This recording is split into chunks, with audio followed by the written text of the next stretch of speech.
Sikreto ng matibay na pintura para sa mga sapatos, part 1.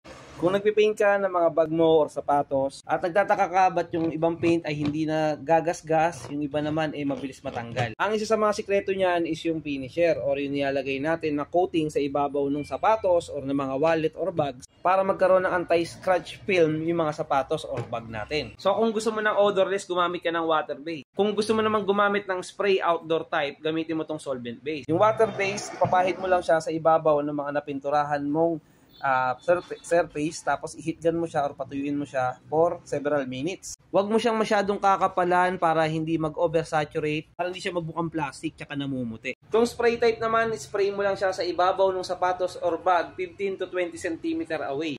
So parang ganyan lang siya. Tapos patuyuin mo siya. Pwede mo siyang gawin ng 2 beses para mas matibay. Ang mga product na to ay merong matte, merong semi-gloss, and gloss. Kung may tanong ka about sapatos, comment down below.